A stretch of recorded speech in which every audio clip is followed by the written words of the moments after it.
Tonight on The Late Debate, is he a Tory with a poisoned chalice? New party chairman Greg Hands doesn't think so. Do you think you can win the next election? Of course we will. We can and we will. And the Mayor cooks up a storm over the impact of Brexit on London businesses. We have people passing by and we are not able to trade. Such a shame. And this is thanks to the Brexit.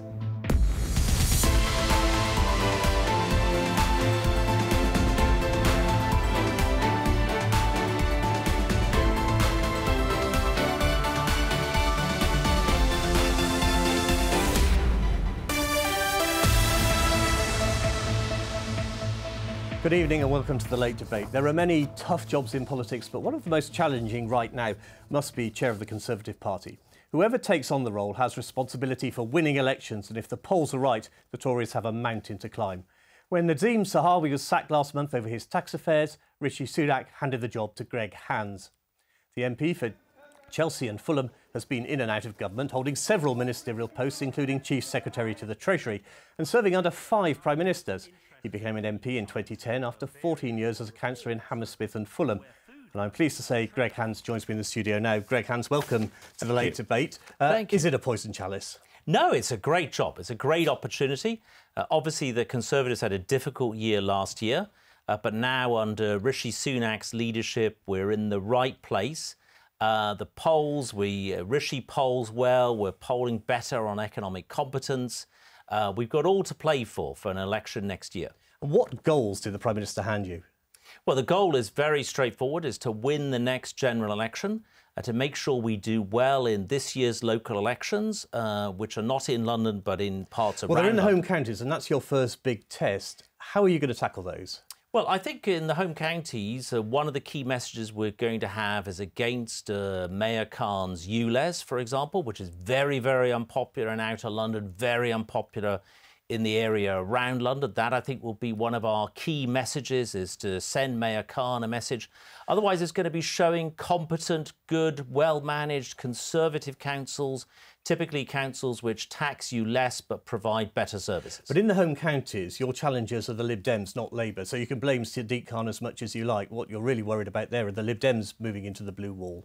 Well, look, I'm not particularly concerned by the Lib Dems. I think the Conservative councils that we've got in Surrey, Kent, Essex, Hertfordshire are very well-run councils at particularly the district level, which are the area that is up for election this time.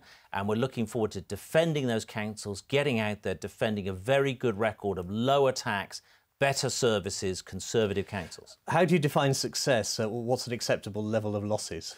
Well, look, it's not a secret. It'll be a difficult year of elections. It's the biggest year for council elections this year in the cycle of 4-year council elections. It's not going to be easy for us, but I'm looking forward to us defending our record. We've got the right leader now, the right Prime Minister in Rishi Sunak, and we've got some excellent councils to defend. One of the strengths of the Conservative Party in elections has always been party loyalty. Now, nobody can dispute that the party has been struggling with that in recent months and years. What are you going to do to fix that? Well, it's actually getting all of our members of Parliament, everybody at all levels of the party to row together. That position is improving.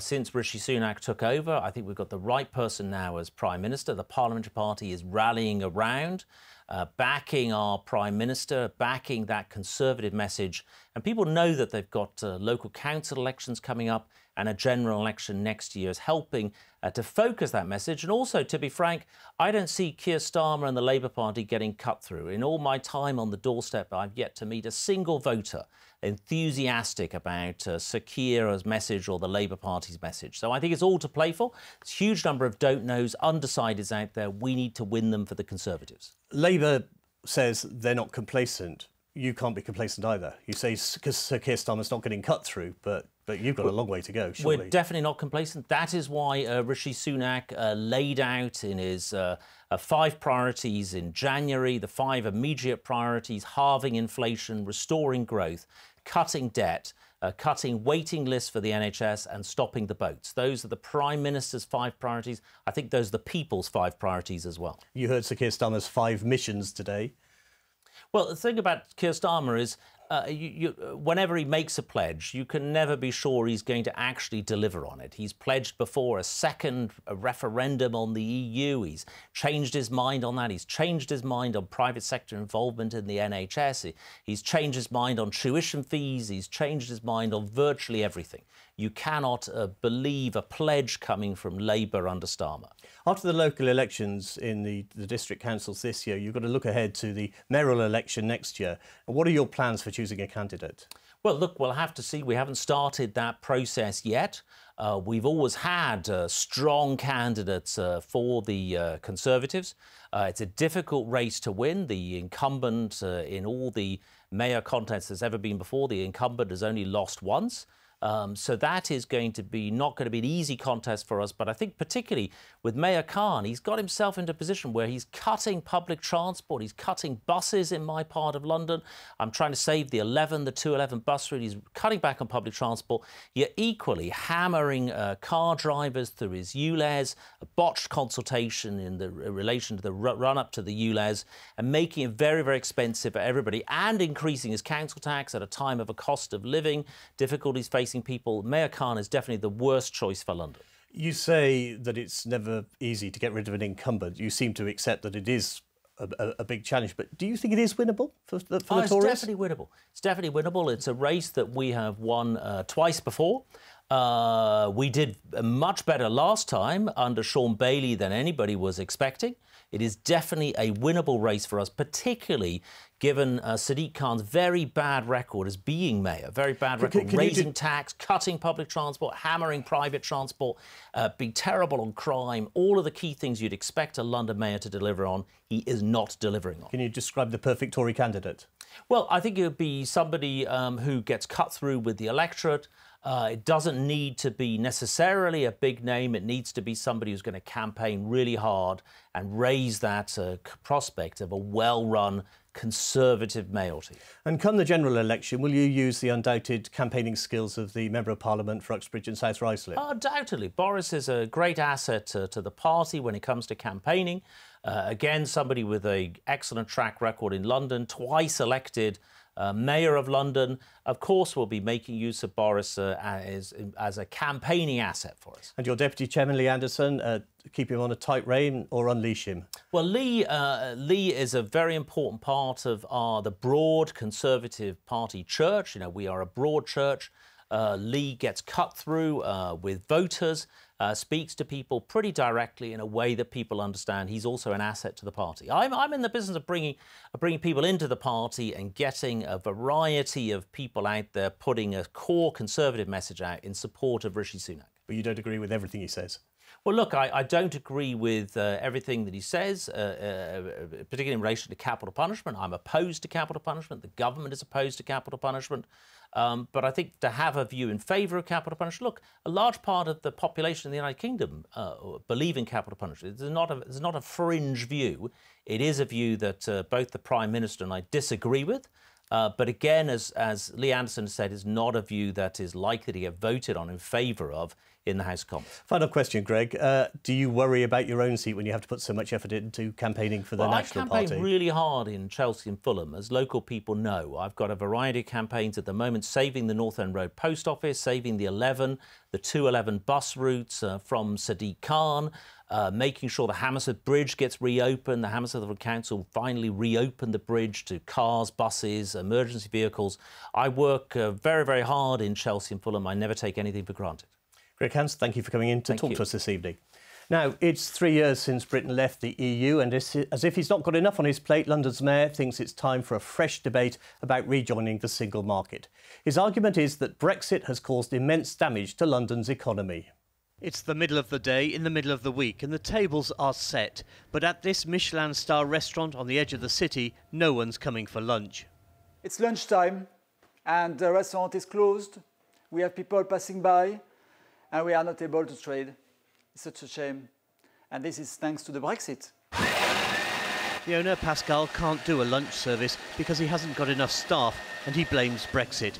He's struggling to recruit kitchen porters, runners and pastry chefs. We're just starting with a new pastry chef just now, but it took like 9 months to get one pastry chef, which that never happened in 25 years in my business, in a Michelin-star restaurant. A world away from Michelin stars, the owner of a garment factory in Haringey is facing the same challenge as Pascal. For years, the company relied on stitchers from East European countries like Romania and Hungary. We still have this type of, background, even if as your mother, as your aunt showing to you how to knit something, how crocheting something. This is part of, the everyday life, that people are doing it. But Brexit has changed everything. People were very upset. They felt as though they weren't wanted in the country, and I think I had about 6 people leave in total. Immediately leave. And then since then, we've had a reoccurring problem where we just cannot attract people to come from East European, and that's where we've got 98% of our stitchers are all East European. It's 3 years since Britain left the EU. Sadiq Khan, who campaigned for Remain, believes the Brexit fallout has hit London's economy especially hard. What we need to do is have closer links with our nearest trading partners. All these successful countries around the world have good trading links with their neighbours, alignment with their neighbours, and I think we should be talking about also the elephant in the room, which is joining the single market, joining the customs union, which you can do even outside the European Union. That's not Labour policy, and some business leaders question the Mayor's strategy. I don't agree with his solution, which is to go back into the single market and rejoin the customs union. I think we have to start from the point of view of understanding each other first, and then we adopt solutions based on what we feel we understand and what we need. In the city, Brexit is just one item on Pascal's menu of troubles. The customer drought caused by working from home, energy bills and food costs are all putting pressure on his business. I'm joined now by Catherine West, the Labour MP for Hornsey and Wood Green. For the Conservatives, Lord Stephen Greenhalgh, former Home Office Minister, and for the Liberal Democrat, Sarah Olney, the Richmond Park MP and the party's spokesperson for Business and Treasury. Stephen, first of all, we need a better deal, don't we, with Europe, and with businesses seriously struggling in London? Well, first and foremost, I'm a businessman, and I started a business in my bedroom in 1994. We got through the pandemic. We employ nearly 50 people in London and the United States. And there are plenty of opportunities for British business to thrive by having the right and proper relationship with the EU. I don't think rejoining effectively as a de facto member of the European Union is the solution. We need to find practical ways to ensure that when I have a business event that I want to host in Europe, that I have the ability to reclaim the VAT.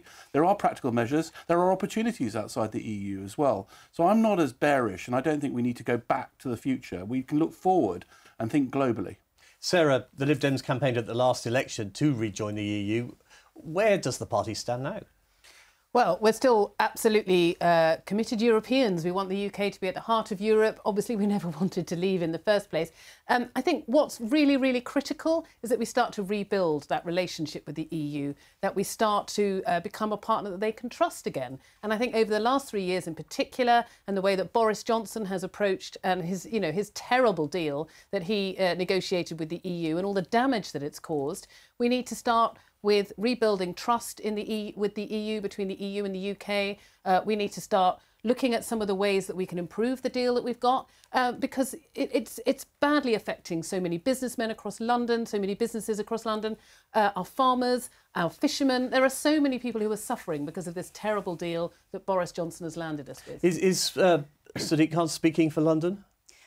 Sadiq Khan's obviously got his own views as a London mayor, but I feel very strongly that there are lots of things we could be doing rather than just talking, and we'd like the government to be much more active on how we do get the skills for London, but we also need the government to invest in our further education. It was cut back in 2010 by 50%, and we need more youngsters from London to be able to be chefs, to be able to work in restaurants and to have those opportunities. But that does require looking again at further education and working closely with business on the apprenticeship levy, which is underspent every single year, to see how we can bring more youngsters forward and working in those key jobs. Is the Mayor being unhelpful to Labour, raising the issue of rejoining the single market? Not at all. It's very helpful to have debates, but I think there are a lot of practical things which the government could do right now to address some of the ways in which our economy has been backsliding. Stephen, what's Brexit's greatest achievement?